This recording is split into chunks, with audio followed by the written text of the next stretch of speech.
வணக்கம். ஒருவர் மனநோயால் அவஸ்தைப்படுவதற்கு உயிரியல் அல்லது உளவியல் ரீதியான காரணிகள் முக்கிய காரணமாக இருந்தாலும், ஆன்மீக ரீதியான ஒரு சில கூறுகளாலும் மனநோய் வர வாய்ப்புள்ளது. அதாவது கெட்ட சக்திகள் அல்லது எதிர்மறை ஆற்றல்களாலும் ஒருவரது மனம் அதிகம் பாதிக்கப்பட வாய்ப்புள்ளது. உதாரணமாக, ஒருவரது வீட்டில் கெட்ட சக்திகள் அதிகம் இருந்தால், அந்த வீட்டினுள் நுழையும் போதே சந்தோஷமாக இருந்த மனநிலையில் திடீரென்று மாற்றத்தை காண முடியும். சில பெரியோர்கள் தூங்கும்போது கட்டிலுக்கு அடியில் 1 டம்ளர் நீரை வைத்துக்கொண்டு தூங்க வேண்டும் என்று சொல்வார்கள். அதற்கு என்ன காரணம் என்றால், நம் வீட்டில் அல்லது அறைகளில் உள்ள கெட்ட சக்திகளை வெளியேற்ற ஒரு சில இயற்கை வழிகள் உள்ளன. அதில் ஒன்றுதான் 1 டம்ளர் நீரை இரவில் படுக்கும் முன் கட்டிலுக்கு அடியில் வைப்பது.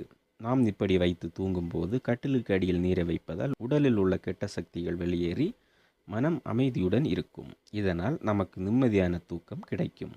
இதை எப்படி செய்ய வேண்டுமென்றால், தூங்கும் முன் 1 கண்ணாடி டம்ளரில் நீரை நிரப்பி கட்டிலுக்கு அடியில் வைத்து மறுநாள் காலையில் அந்த நீரை வெளியே ஊற்றிவிட வேண்டும். மீண்டும் மறுநாள் இரவில் புதிய நீரை டம்ளரில் நிரப்பி கட்டிலுக்கு அடியில் வைத்து தூங்க வேண்டும்.